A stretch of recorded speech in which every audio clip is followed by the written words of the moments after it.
Halo Sobat Mister, berikut Top 5 dengan sejumlah informasi terhangat kami hadirkan baik dari daerah hingga mancanegara. Sebanyak 8 anggota kepolisian akhirnya diperiksa Propam buntu dari kericuhan di Rumah Sakit Bandung Medan. Ke-8 anggota polisi tersebut merupakan bintara remaja atau anggota kepolisian yang baru tamat pendidikan. Oknum polisi yang diduga melakukan penyerangan dan penganiayaan di Rumah Sakit Bandung Medan akhirnya diamankan oleh Propam Polda Sumatera Utara dan Polrestabes Medan. Para pelaku yang terdiri dari 8 orang personil itu akan menjalani proses pemeriksaan terkait penyerangan yang mereka lakukan. Sebelumnya dikabarkan sekelompok orang tidak dikenal melakukan penyerangan di Rumah Sakit Bandung di Jalan Mistar Medan pada Minggu 6 November 2022 pagi. Seorang security dan seorang perawat turut menjadi korban penyerangan mereka. Kabid Humas Polda Sumatera Utara Kombes Pol Hadi Wahyudi menyebutkan peristiwa penganiayaan itu bermula dari seorang anggota Polri yang bertugas di Samapta Polda Sumatera Utara, Bribda T bersama 3 teman wanitanya, seorang diantaranya perawat di Rumah Sakit Umum Bandung. Baru saja menongkrong di salah satu tempat hiburan malam. Keempatnya pun mengkonsumsi minuman beralkohol dan mabuk. Kemudian mereka memesan 2 kamar hotel di Jalan Gajah Mada Medan. Lantaran dalam kondisi mabuk, Bribda T mengunci perawat RSU Bandung tersebut bersama temannya di kamar dengan maksud agar tidak ribut keluar dari kamar. Sedangkan Bribda T dan seorang teman wanitanya di kamar satu lagi. Namun perawat itu emosi lantaran dikunci di kamar dan menghubungi temannya dan security Rumah Sakit Umum Bandung. Setelah teman si perawat itu datang, terjadilah keributan di kamar hotel itu. Kemudian mereka kembali ke rumah sakit. Tapi Bribda T menghubungi teman-temannya juga dan mendatangi rumah sakit tersebut. Disitulah Bribda T dan rekan-rekannya sesama anggota Polri memukuli security dan teman perawat itu. Atas insiden itu pihak kepolisian telah menyampaikan permohonan maafnya. Para oknum polisi yang melakukan penganiayaan terhadap perawat dan security di Rumah Sakit Bandung Jalan Mistar tersebut merupakan bintara remaja berpangkat Bribda yang baru saja menyelesaikan pendidikannya. Mereka sendiri masih ditempatkan di dalam asrama kepolisian. Untuk pemeriksaannya sendiri, para bintara remaja itu ditempatkan di tempat khusus. Peredaran narkoba kian menggila di Sumatera Utara. Baru-baru ini seorang kurir nekat membawa 200 kg ganja kering yang dibawa dari Aceh menuju kota Medan. Personil Ditres Narkoba Polda Sumatera Utara menangkap seorang kurir yang membawa ganja kering seberat 200 kg. Ganja kering itu dibawa melalui jalan lintas Kutacane Dairi dan akan dibawa ke Medan hingga Pekanbaru. Kurir ganja berinisial M alias Ijal merupakan warga Kecamatan Muara 1, Kota Lok Sumawe, Aceh. Ia ditangkap di Tiga Binanga, Desa Pasir Tengah, Kecamatan Tanah Pinem, Kabupaten Dairi pada Minggu 6 November 2022 malam. Informasi yang dihimpun dari Polda Sumatera Utara, awalnya personel unit 2 Subdit 2 Ditres Narkoba Polda Sumatera Utara menerima informasi adanya pengiriman ganja dari Aceh menuju Kota Medan dan Pekanbaru. Dari hasil penyelidikan, pengiriman ganja itu dibawa menggunakan mobil Avanza warna putih dengan nomor polisi BL1840AO.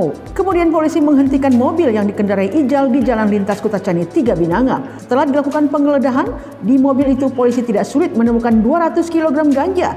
Ganja tersebut dimasukkan dalam 6 karung goni. Tersangka dan barang bukti langsung diboyong ke Mapolda. Tersangka mengaku kalau dirinya disuruh seorang pria berinisial B dari Kutacane untuk mengantar ganja itu ke Medan dan Pekanbaru. Tersangka mengaku belum mengetahui nama pembeli. Setelah sampai tujuan, maka B akan memberikan alamatnya. Untuk pengantaran barang haram tersebut, tersangka dijanjikan akan diberi upah 20 juta rupiah bila berhasil mengantar ganja itu sampai Pekanbaru. Ia sendiri baru menerima uang jalan sebesar 1,5 juta rupiah. Waspada dengan iming-iming keuntungan investasi. Baru-baru ini penipuan dengan modus investasi terungkap di Kabupaten Simalungun. Korban bahkan tertipu hingga miliaran rupiah.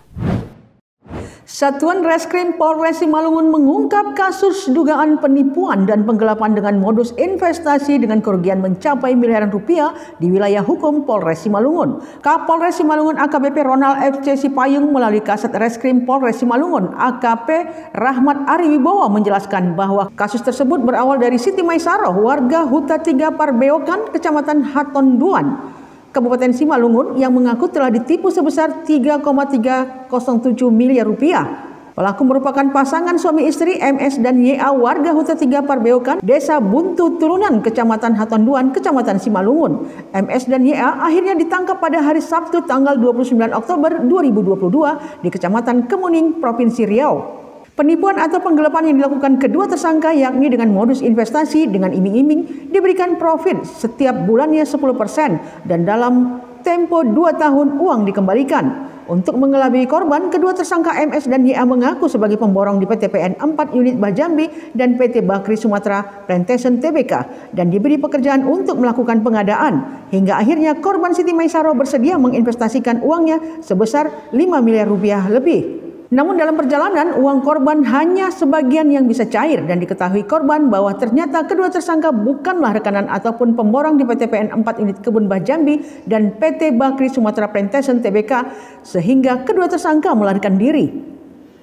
Selain tersangkut perkara penipuan dengan iming-iming profit, tersangka MS juga telah dilaporkan ke Polsek Tanah Jawa pada tanggal 20 Desember 2021 lalu dalam hal perkara penggelapan uang tabungan murid PAUD Melati. MS juga telah dilaporkan Polres Simalungun pada tanggal 18 Oktober 2022 dalam perkara penipuan atau penggelapan dengan modus umroh ke Tanah Suci dengan korban berjumlah 31 orang. Saat ini tersangka YA dan MS telah dilakukan penahanan di Polres Simalungun dan tersangka dijerat dengan pasal penipuan 378 KUHP dengan ancaman penjara 4 tahun. Kasus baru COVID-19 kembali menunjukkan peningkatan di Indonesia. Menteri Kesehatan bahkan memprediksi tren puncak kenaikan akan terjadi pada Januari 2023. Menteri Kesehatan Budi Gunadi Sadikin menyebutkan tren kenaikan kasus COVID-19 puncaknya paling lambat awal Januari 2023. Hal ini akibat pengaruh sejumlah subvarian terbaru Omicron di Indonesia. Dalam rapat kerja Kemenkes bersama Komisi 9 DPR yang diikuti dalam jaringan di Jakarta, ia mengatakan subvarian terbaru Omicron menyebabkan kenaikan gelombang COVID-19 di dunia saat ini adalah BA275 yang terbanyak terjadi di India, XBB paling banyak terjadi di Singapura, dan BQ1 yang didominan di Eropa dan Amerika Serikat. Berkaca dari penyebaran COVID subvarian XBB di Singapura, sebut Budi, memiliki ciri peningkatan kasus yang cepat, tapi tren penurunan angka kasusnya cepat bila dibandingkan dengan subvarian Omicron lainnya. Data COVID-19 di Indonesia sejak bulan November, kasus COVID baru terus mengalami kenaikan. Dari tanggal 1 November, kasus COVID baru berjumlah 4.707. Di tanggal 10 November, tren kenaikan cukup drastis, yakni mencapai 6.294 kasus baru.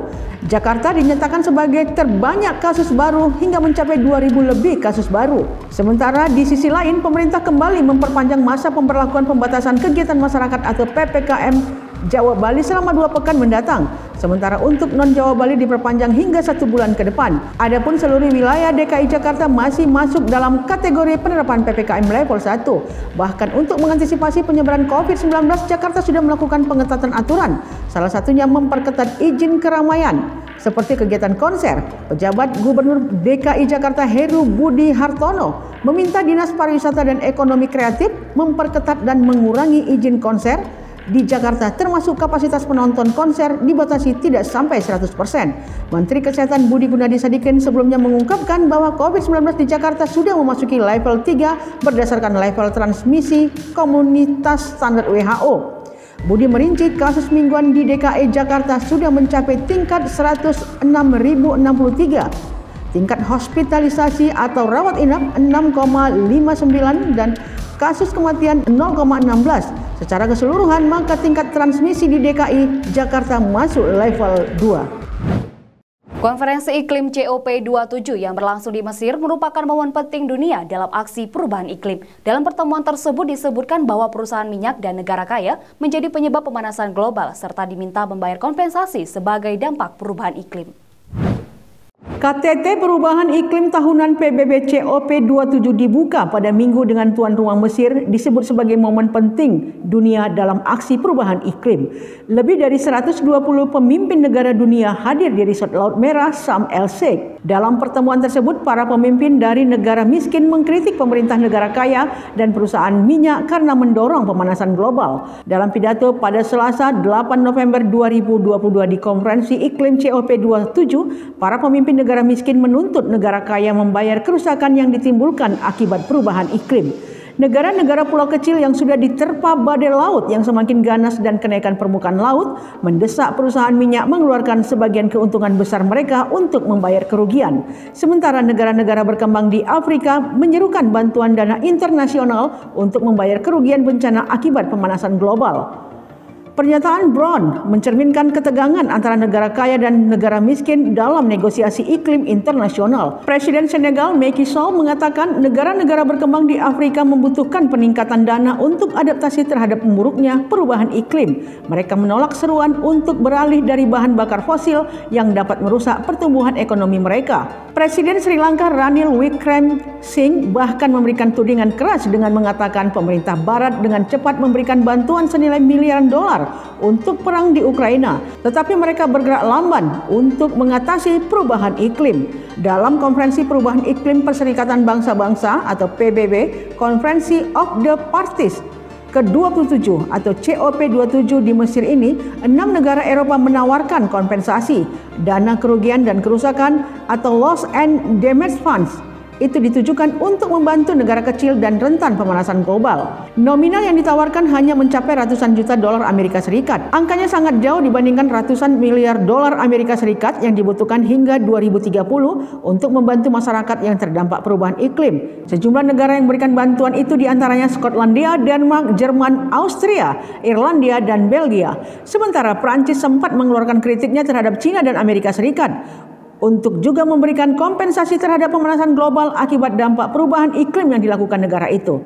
Tahun lalu, sejumlah kasus cuaca ekstrim secara berturut-turut dihubungkan dengan perubahan iklim. Pada pertemuan COP26 di Glasgow, sejumlah perjanjian telah disepakati, diantaranya mengurangi secara bertahap penggunaan batu bara, salah satu bahan bakar fosil yang paling berpolusi, menghentikan penebangan hutan pada 2030, mengurangi emisi metana sebesar 30% pada 2030, menyerahkan rencana aksi iklim terbaru kepada PBB. COP27 diminta difokuskan untuk mewujudkan janji-janji tahun lalu tersebut. Demikian Top 5, jangan lupa tetap update informasi Anda di Harian Mistar dan Mistar ID. Saya Vanessa Marpaung, sampai jumpa.